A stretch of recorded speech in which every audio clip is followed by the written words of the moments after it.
মধ্যেই কিছু কথা শুনতে চাই। আপনাদের মধ্যেই সাধারণ মানুষ যারা রয়েছেন আমাদেরকে একটু বলেন যে আমাদের প্রতি আপনাদের আশা কি, বা আপনাদের এখানে কি কি সমস্যা হচ্ছে, সেই সব সমস্যাগুলো আমাকে একটু যদি বলেন, তাহলে আমি হচ্ছে আমাদের যে বৈষম্য বিরোধী ছাত্র আন্দোলনের এর মাধ্যমে আমরা সেনাবাহিনী কিংবা হচ্ছে এসপি স্যার, ডিসি স্যার এদের কাছে সবকিছু হচ্ছে তুলে ধরবো। যেহেতু আমরা হচ্ছে কিন্তু কোন প্রশাসন না, আমার মুখের কথা কিন্তু আইন না, কিন্তু আমাদের মুখের কথা অনুযায়ী ওনারা কিন্তু এখন সবকিছু পরিচালনা করছেন, ঠিক আছে? তো আমরা আপনাদের মুখের কথাটা ওই পর্যন্ত পৌঁছে দিতে চাই। তো আপনাদের মধ্যে দুই একজনে কারো কোনো কথা বলা থাকলে একটু বলেন, আপনাদের কোনো দাবি কিংবা হচ্ছে আপনাদের উপর কোনো অন্যায় অত্যাচার হচ্ছে কিনা সেসব কথাগুলো আমাদের একটু জানান, মুখ খুলেন, কেউ কোনো কিছুতে ভয় পাবেন না। যেহেতু আমাদের এলাকার পাশে যমুনা সেতু একটা বিশাল নদী, এই নদীতে প্রচুর পরিমাণে নদী থেকে বা এই নদীর আশেপাশে থেকে প্রচুর পরিমাণে বালু উত্তোলন করা হয়। আচ্ছা, আমি একটু বলে দিই, তারপর স্মরণ করে দিই।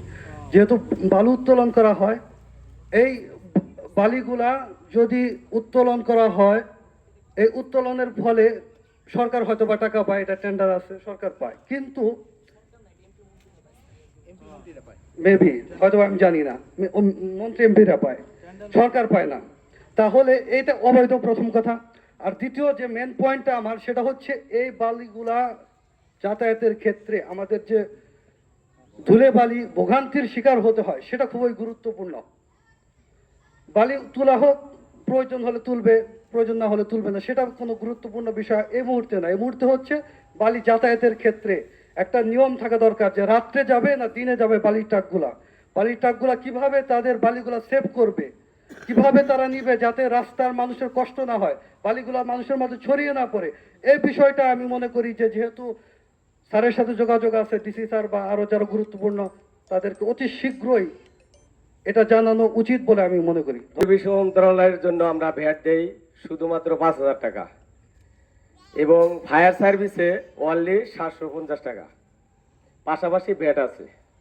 তো আমাদের এই 3-4টা মন্ত্রণালয়ে কাজ করতে গেলে, আজকে আমি 2019 সালে থেকে হসপিটাল চালাচ্ছি, আমার হসপিটালে বয়স 4 বছর। এখন পর্যন্ত আমি পরিবেশ অধিদপ্তরের লাইসেন্স পাইনি। আমার লাইসেন্স করতে শুধুমাত্র অ্যাপ্লিকেশন করতে 5,000 টাকা সোনালী ব্যাংকের ড্রাফট করতে হয়।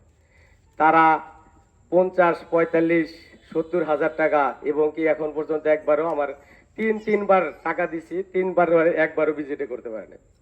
তো এখানে আমরা যদি, যেহেতু আপনারা বললেন যে বর্তমানে আমাদের ডিসি এসপি, তো আমি মনে হয় না শুধু হাসপাতালের আমি ভুক্তভোগী, এইরকম ভুক্তভোগী টাঙ্গাইলে অনেকেই আছে। তো এই বিষয়গুলা, এই দুর্নীতি যদি আপনাদের দ্বারা আমাদের এই সমাজটা মুক্ত হয়, আশা করি যে প্রত্যেকটা সেক্টরে, যেমন চিকিৎসা খাতেও মানুষ বলে যে ডাক্তাররা কষায় হাসপাতালে, আমি মনে করি সরকারের যদি এরকম দুর্নীতি কমায়, চিকিৎসা সেবাটাও আরো সাশ্রয় হবে, ইজিলি আমরা মানুষের সেবা দিতে পারবো।